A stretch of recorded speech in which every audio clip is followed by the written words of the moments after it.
Greetings, citizens of the internet! You can call me Nitro Indigo, and welcome back to my extremely riveting Let's Play of Pokémon Leash Dungeon Raid Rescue Team. In the last episode, we beat Groudon in Magma Cavern, but then learned that a falling star, which may or may not be a meteor, an asteroid, or a comet, I'm not an astronomer, was falling to this planet and was going to kill everyone if we don't go to Sky Tower and intervene by asking Greypaws to destroy it. And in this episode, we're going to go to Sky Tower, but first, I'm going to talk to all the locals. Rayquaza is a legendary Pokemon, isn't that right? He sounds a bit like a gruffer version of Alakazam suddenly. Getting to it sounds difficult enough, but you can't fail. This is getting heavy, but I have this feeling that you can do it. Why is Lombre sounding sarcastic now? We need you to win. I will wait for you. Indigo, I'm sure that you'll succeed and come back. I'm throwing in my lot with Team Salsa. Get out there and save the world. I will set out to confer with Xatu. You leave tomorrow. Prepare for your journey before then. You can do it. You can stop Star from falling. I was gonna make some joke about shooting stars, but then I remembered I couldn't think of anything. If anyone can do it, it's you. Keep your faith. Everything depends on you. Don't fail. And all of these male characters sound the same all of a sudden, apart from Caterpie and Lombre. Darlings, I can't begin to imagine a world above the clouds. The best of luck. Well, of course you can't. You're an octopus. I'm trying to think of that episode of that one Fine Brothers video where they get the teenagers to play Octodad. Anyway, you'll do fine. I'm sure you'll find success. Have confidence in yourselves. Okay, that voice fluctuated wildly. And I'm finally going to get out all of those orbs that I was saving. I can't actually remember if I'm practicing the mechanic they're tied to in this game yet, to be honest, because like there was something that was supposed that could appear like I think as early as Mount Blaze. I'll need to look this up afterwards, but I don't actually think I've actually seen one. But there are actually, but this mechanic is guaranteed to happen in the final dungeon, so it's also the final dungeon, so of course it's the hardest, so I'm going to get out all of these orbs one at a time because this game is just, well, only one per stack at a time. So what was the point of stacking them then? It's really annoying. I've complained about this before, but still. And then after this, I'm just going to go into a speed up montage.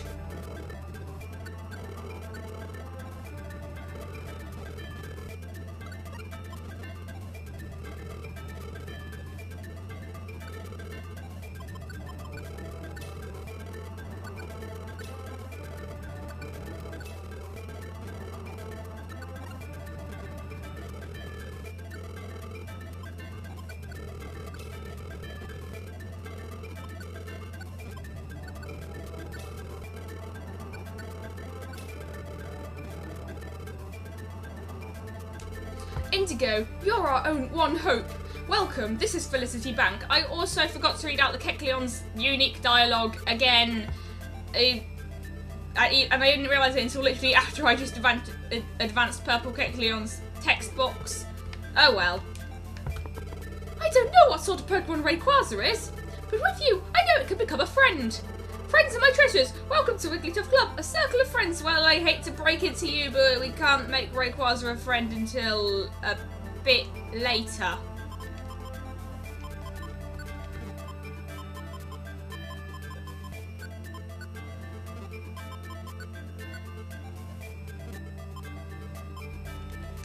I don't think any of the Pokemon in Sky Tower live in these friend areas, so I'm not going to buy any. I'm just going to save my money.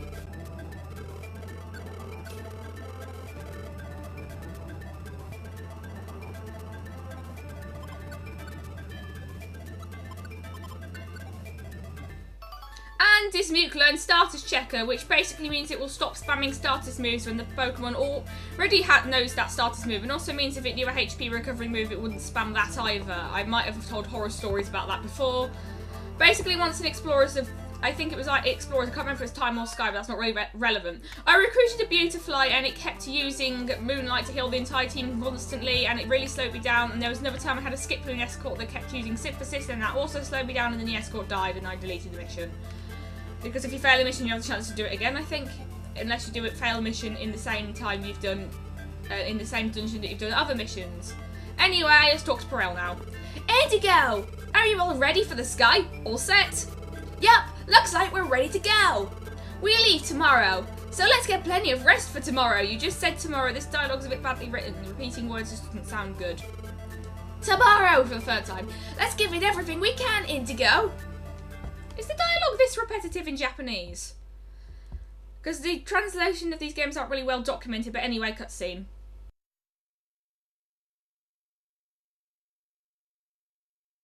Ugh, I feel horrible. This is a dream, isn't it? But why? Why do I feel this terrible? This is the first time.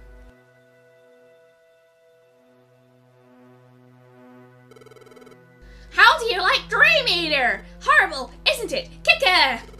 But who would have thought you were also human before? Didn't expect that. Well, who cares? Someone like that's sure to be some lowlife. Kicka! I'll expose you yet. I'll expose what's in your heart with Dream Eater. Kicka! Huh? Something's coming! This is actually quite interesting. What is that light? It's coming closer. Spoiler alert, it's... the pain. It's going away. Gardevoir? Yep, it's Gardevoir. I was about to say that and then there was a line before that, so I didn't. Gardevoir. Well, you tell me now. The Ball of Light thing is quite interesting, because if you remember before, Gardevoir described herself as an agent of spirits, which implies that she has some form of existence outside the plane of dreaming. Anyone want to make a theory about that? Who or what am I? I might have skipped a line, I'm not actually sure. Yes, that's not an answer. The time has arrived. Why have you have come here? I will tell you all there is to tell. What do you mean all there is to know? Indigo, you have come to save this world. Did that really need to be on two different lines? Came to save the world of Pokémon? You don't say! I did? Yes. We learned that this world faced extinction, and so we sought a hero. But though we searched, nowhere could we find our hero. Who are we exactly? Are there other agents of spirits? Is this kind of tie into some part of the lore of Gates to Infinity? We were becoming discouraged when we came across a human. Indigo, you were that human. How did you come across a human if it's implied that humans live in a different world now? What? Wait a second. Hero? Me? That's too much. And I went to Perel for a moment. I'm not anything special like that. Why is there a question mark in there? Yes, that is also what you said the first time we met. How convenient. You said you were not strong. But what we sought was not power merely for display. We sought true courage. True courage? Stop repeating everything. I'm even less confident about that. Also, here's a funny coincidence, is that courage and planty type stuff are both associated with, the colour green and plants and all that stuff are associated with courage in Zelda, so maybe my choice of Bulbasaur was good after all. Even though it wasn't a choice, it was, I got this from the quiz, but whatever. That, too, is what you said when we met. It was then that you said this. Although that reminds me of this fanfic I read once where we tried to tie Pokemon into Zelda, and I think Link was associated with Bulbasaur. It was, I just read that line. To see if you were worthy to become our hero or not. You asked that we put you to the test, and only if you were found to be truly worthy, then you were to be told the truth. To fulfill your role, clear of heart and mind, you then chose to erase your memory as a human, and became a Pokemon of your own will to fight alongside your friends. That is how you came to be in this world. And Gardevoir sounding like Alexander now. I did that? Yes, the world was ending, but we needed to delay it for some secret test of character. Your courage has been proven. Without question, you bear the role of saving the world. And that role is soon coming to its end. Stopping the meteor from crashing into this world. Also, they do call it meteor then. I guess Azatu is calling it a falling star, either to be poetic or to show that our character is human and therefore knows more stuff about science. Or maybe it was oversight. That's a possibility too. That's my role. If anyone knows what this is in Japanese or specifically what the falling star is called in this cutscene and in the cutscene with Zatu, please let me know. Yes, yes. And when that is accomplished, you can return to your human world. Oh, so I can go back to being a human? Wait! But that means... Yes, it means parting ways with Peril. Peril, I have to leave? Peril feels great kinship with you, Indigo. So, Indigo, if you were to leave, your friend would be heartbroken, but there can be nothing done. Because there are encounters, there are also farewells. Oh my goodness, it's just like Majora's Mask, even though I never finished that game. I too once had a friend beyond value. Truly, I cherished our friendship. Foreshadowing? Maybe. But my friend has gone away. It fills me with sadness still, losing my friend. But we will meet again. That's what I believe. What was that? Who was it? Someone appears to have been looking into your dream. But it is fine now. Whoever it was ran off. All that remains in this dream is a feeling of sadness. That Pokémon, I think, ran off crying. It will be morning soon. Au revoir.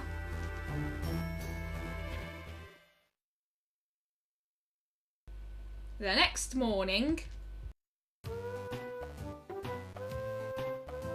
Yes, Gardevoir, thanks for telling me to set up my friend for heartbreak instead of just giving them time to process what's going to happen. But anyway, let's go outside. Good morning. Did you sleep well? This is it. Let's go, Indigo. We're off to the sky. I need to add this mute to my party first, unless he's already on there. He's already on there. He didn't get disconnected overnight. That's good. I thought he wouldn't, but I was just checking. And also, gravel rocks are a very useful item to have in Sky Tower too, for reasons we'll see when we get there. But instead of actually going to Sky Tower directly, actually we do go to Sky Tower directly, but first there's a cutscene somewhere else. Also, I like how Uproar Forest is listed after all the other dungeons if it's not a main story dungeon, even though it is. Ah, good of you to come. Quah! Okay, that was bad. Why didn't they just play the bird screeching sound effect here? Because it's elsewhere in the game. But that is a very nice sunset. A lot more deeper colours than anything else in the game, and I used double comparatives, whatever. What's going on? What's Zatu doing? It looks like he's having a seizure. It is almost ready. The teleport gem. Teleport gem? Bird noise I'm not going to make because it's just going to sound bad.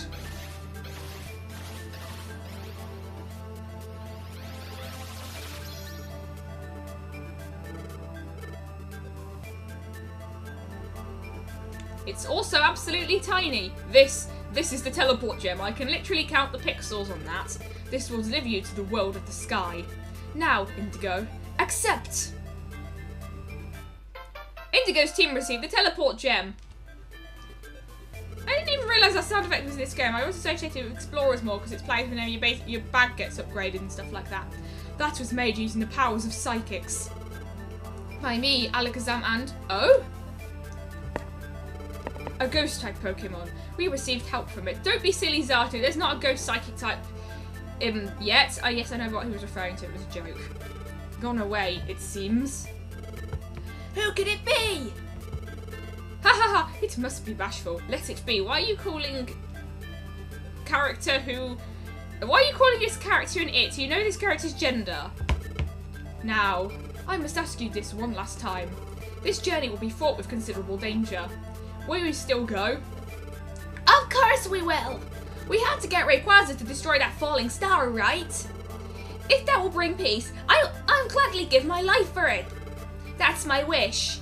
Yes, and when that wish comes true, Gardevoir said, we literally just saw this. You can return to your human world, but there's a safe point between this, so it's a bit more excusable, or not safe, like a chance to save. This will be my last adventure with Perel. Also, what's the point of dialogue boxes that are just ellipses? Especially since using more than 3 full stops in a row is a thing that they do in Japanese, it just looks weird in English. Indigo, let's get this done!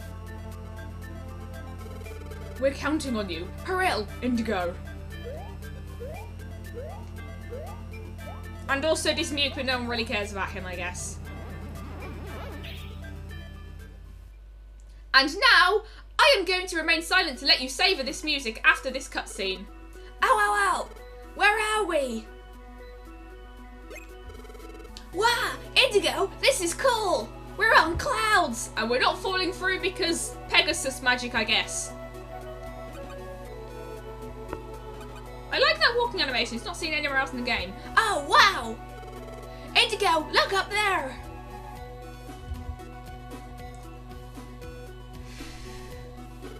It's a huge tower of clouds. You don't say. It's at the top of this tower. That's where Rayquaza is. Indigo, let's do our best on the climb.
And this mute can learn the IQ skill non-traitor, which means it won't hurt its allies when it's confused, or he, rather.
bit of a story with the Sky Tower music.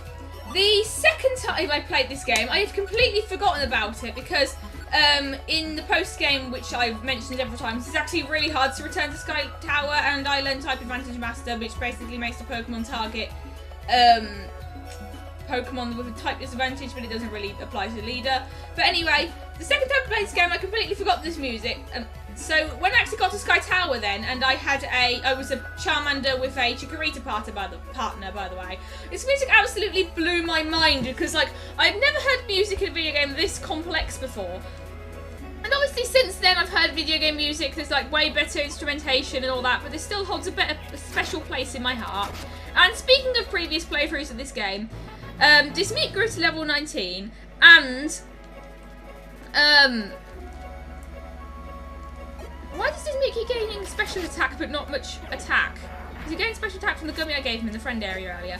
But anyway, the first time I played this game, I was a Pikachu with a Squirtle partner, and Pearl grew to level 25. And I noticed recently that well, Pikachu walks on its hind legs in the DS Pokemon Mystery Dungeon games, and while it was probably just because it was easy to animate it that way, because notice how in the 3DS games Pikachu runs on all fours, but not walks, because they're different walking and running animations because of the wonders of 3 dimensions. I thought it was quite interesting because it seems to imply that Pokemon in this world are more anthropomorphic, and there's a TM I'm going to use on Peril, obviously.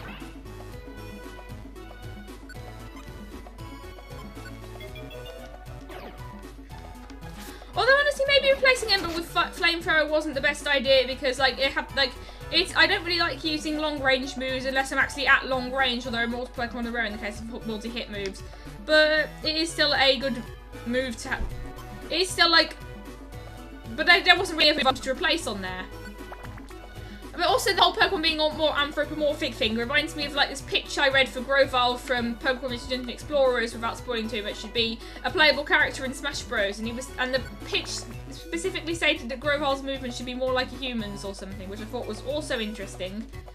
And then it inspired me to write a pitch for the protagonist of Ever Oasis to be a playable character in Smash, but I couldn't think of much.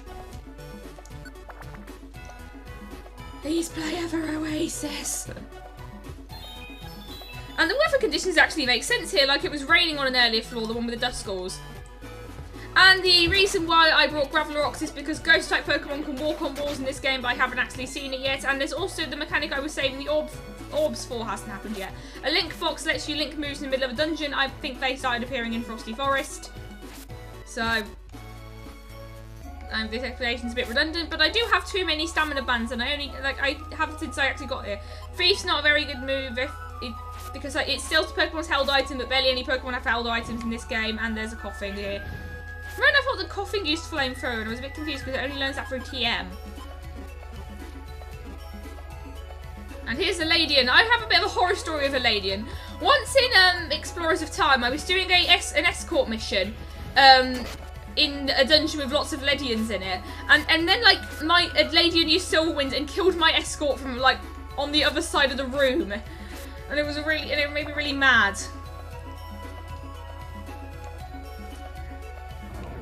And how can it be cloudy if we're in the clouds? That doesn't make sense. Cloudy with a chance of meatballs. That reminds me of in Explorers, they add this new weather condition called fog, which appears in a few dungeons, and it raises the power of normal type moves and lowers the power of all other types of moves. And I think there's an item for electric types which is affected by it as well.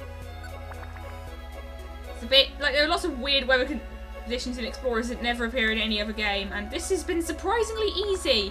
Like the second half of this dungeon is considered the hard part, to be honest, and there are some spectacles. We haven't seen them yet. They're spectacles. Like I know that. Okay, the reason I use this there's one item with that sprite called the X-ray spec, so that's why I call them spectacles, even though no one uses that word anymore. Insomnoscope stops you from falling asleep, and I don't think there are any Pokemon that can cause sleep in this dungeon.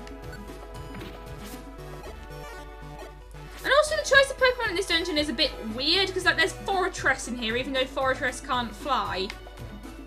So that's a bit weird. And there's also Lunatone and Solrock seem to be a common theme in the final dungeons of early Pokemon Mystery Dungeon games. Not so later ones. Like I mentioned it before, but I don't like Pokemon Super Mystery Dungeon's whole thing of every single Pokemon that appears in this dungeon is the same type. Hence why we have a jungle a jungle dungeon. Yes, that is the right thing I wanted to say. I just thought that sounded a bit weird. With only poison types in it, including Trubbish for some reason.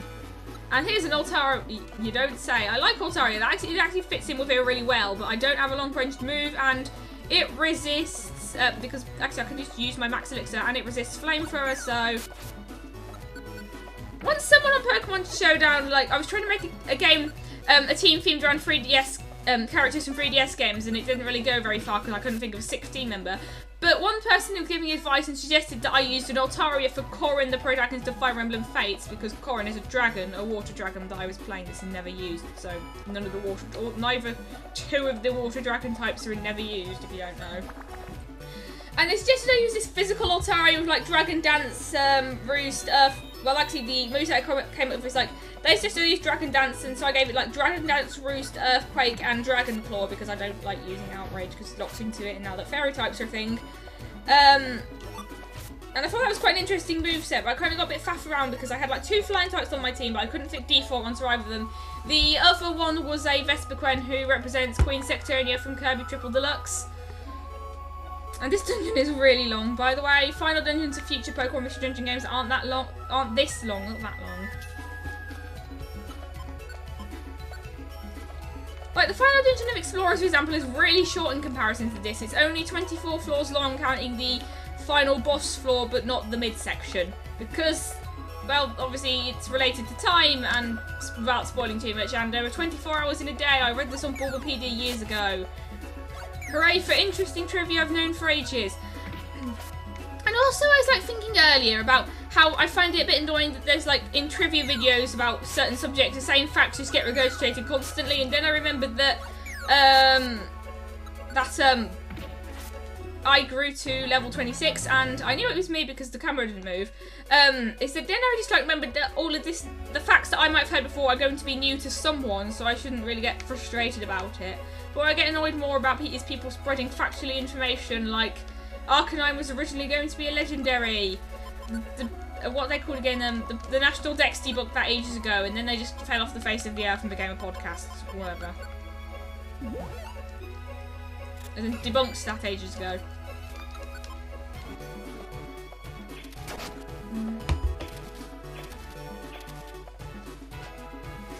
And also, a kind of problem with the Pokemon Mystery Dungeon format is that usually the final dungeon is supposed to be a test of everything you've learned. But in Pokemon Mystery Dungeon, the mechanics never change, so it just feels like every other dungeon but harder. And I think that's why critics don't really like these games, to be honest. And while we were fighting that lady, and I noticed that unlike most, what are they called? Most insect Pokemon, it actually has 6 legs, so that's pretty interesting.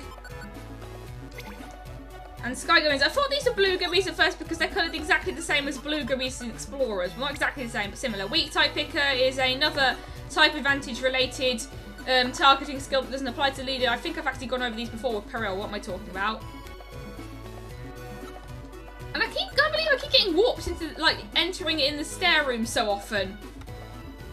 Hail. And I don't think there are any ice-type Pokemon in this dungeon, and there aren't any abilities benefited by Hail apart from Snowcloak, because in Generation 3, the only I think their whole idea was on, like, let's make abilities and then give them to Pokemon which are vaguely fitting to them. Like, you're a pink Pokemon, here have, what's it called again? Here have Cute Charm, you're an ice-type, here have Snowcloak, if you're a ground types get Sandveil, and grass types get Chlorophyll, or Leaf Guard doesn't exist, or for some reason I was thinking there was another grass type ability and sun-based ability in Generation 3, but there wasn't. I was about to say Year 5 for some reason. Or if you're water type, have Swift Swim, which is actually the most common ability. So, and then they got a bit more interesting by giving a bunch of Pokemon signature abilities in Gen 4, sorry, like Clefairy got Magic Guard, for example, and Metal Claw is underrated. I used to like Metal Claw when I was a kid because it was the move my Empoleon knew, and I thought the animation looked cool, and I only used my starter when I played Diamond because everyone did that as a kid. And Asmond, Dismukes grew to level 20. Asmond. I was trying to select Aaron and this Muke at the same time, and it turned to Asmond. And I think that this mystery mechanic of mysterious mystery is going to appear on this floor as I walk down this corridor, which rhymed, and I have a bit of a sore throat. Oh, it didn't. That was weird. I've actually forgotten how many floors of Verse after this dungeon is, to be honest. I haven't really done much research for this Let's Play beyond the whole. I need to look at how to do, look at the event flags so I know how to pace out the episodes on GameFAQs ages ago.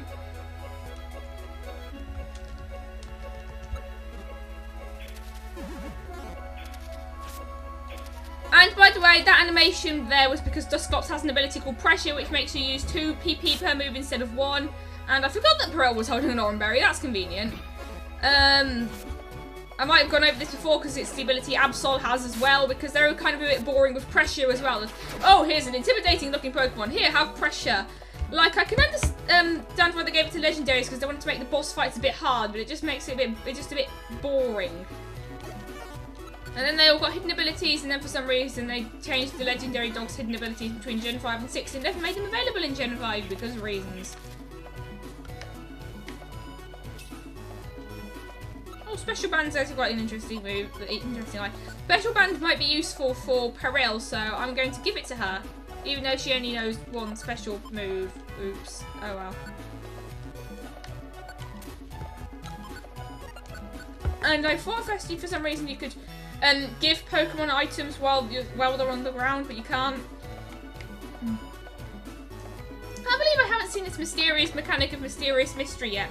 I think it might only happen in the second half, or might be more common in the second half, or it might happen soon in his event. I remember when Venomoth was in underused on Pokemon, on Smogon, and it was just really bizarre. I mean, it makes sense, but I understand why because of Quiver Dance and all that, but it's just a bit not what you'd expect at all. And yeah, now I'm confused. Do I actually have non-traitor? I'm going to check. Yes I do, so that's good. See how I didn't hurt this Mewk even though I hit him. By the way, I remember when I played Explorers of Time, I used to have the D-pad attack, directional attack on, which basically means if you press the D-pad in the direction of an enemy, it would automatically use your regular attack. But the problem is, it would also cause you to talk to your teammates every time you try to swap places with them without running. So it just really annoyed me. And then I just turned it off when I realised that those two things were connected. Oh, this dungeon lasts forever. This dungeon never ends. Yes, this dungeon will last until the end of time. That was really badly in tune. Wow, advanced challenge.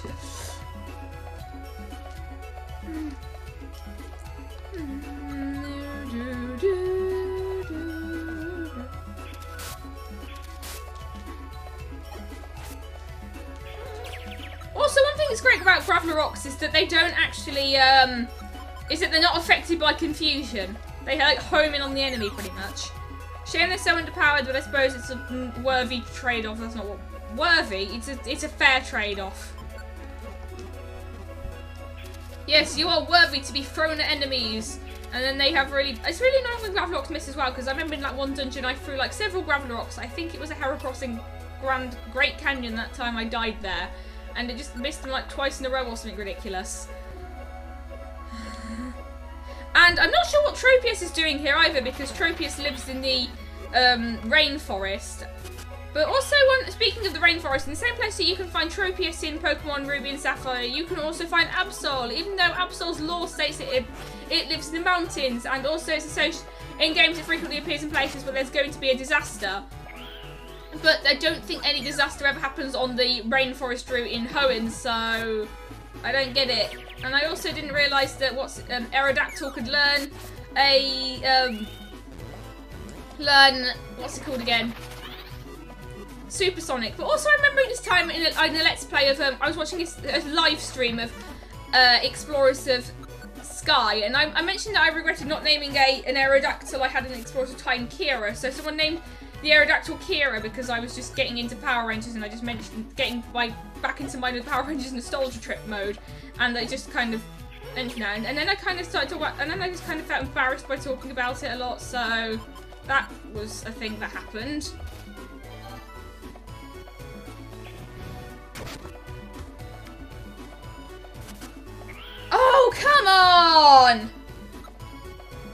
And now I'm going to have to do the whole thing again, so 2 speed up montage.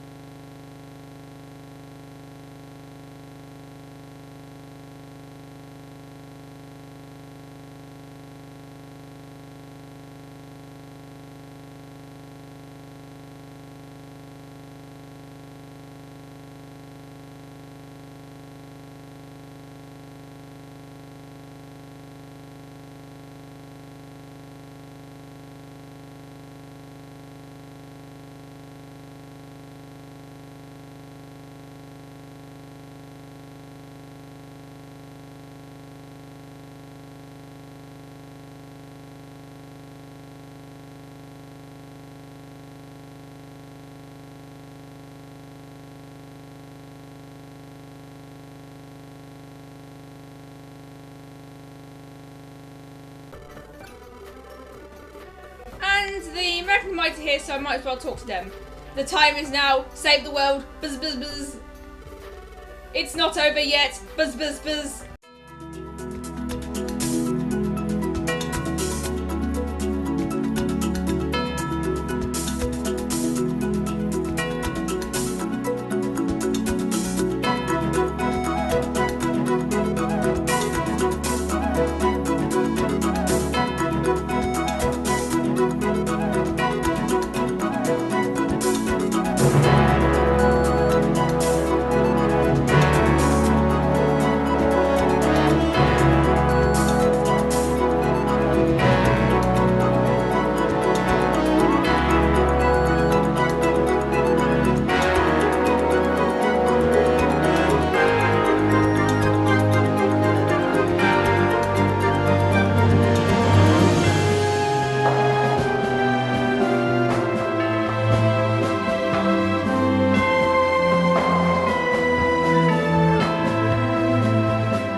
Grew to level 27.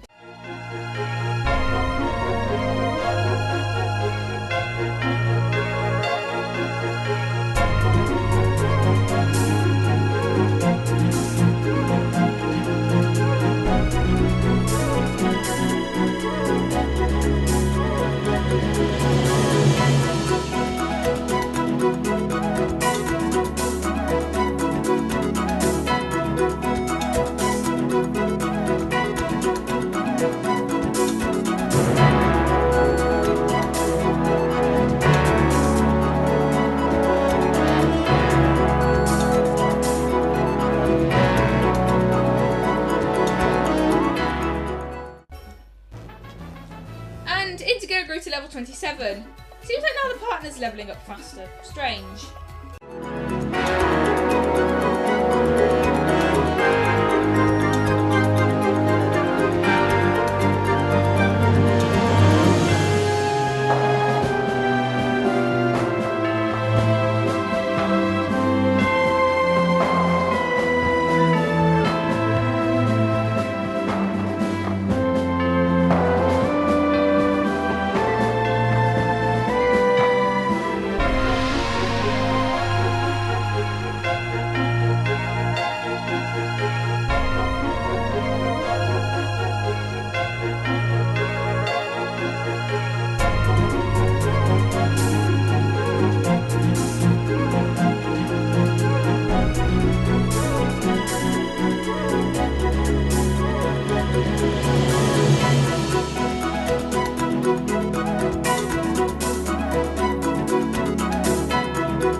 78.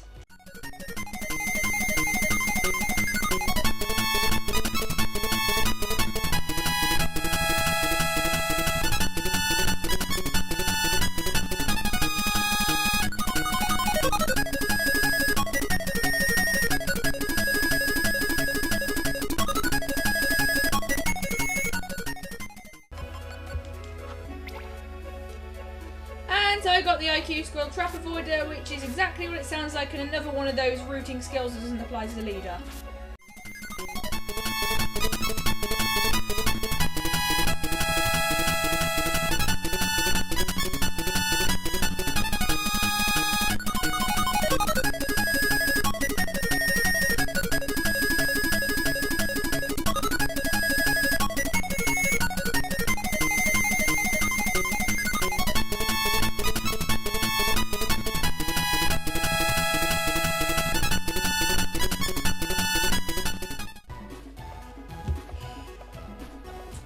I am taking no chances. I am restore pointing on the next floor unless it's the midsection, which it might be, but it's not, so I am creating a restore point. I don't want to have to go through this again. I'm definitely going to have to compress this video afterwards or else I won't be able to open it in Power Director.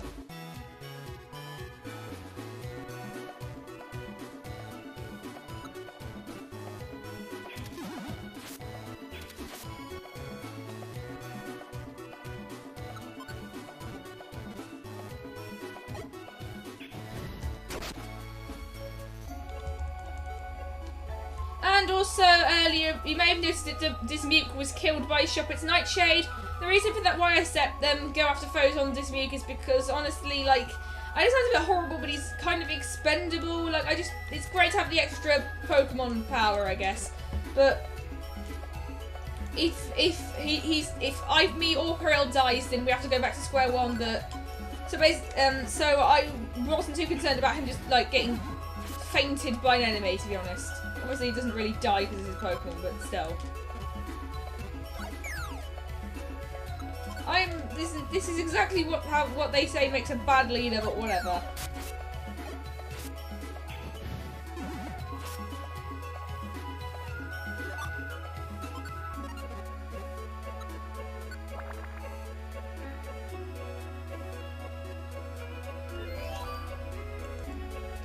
Also earlier I was going on about how in Explorers fog raises paranormal type moves and lowers the power of all other moves, but then I realised that I was just being an idiot and it's actually I was describing Cloudy this whole time. And also I have way too many gummies. Dismuke's gonna have a feast when we get back. And any other ghost, flying or ice types we may get. Don't think I have any Pokemon of those types yet.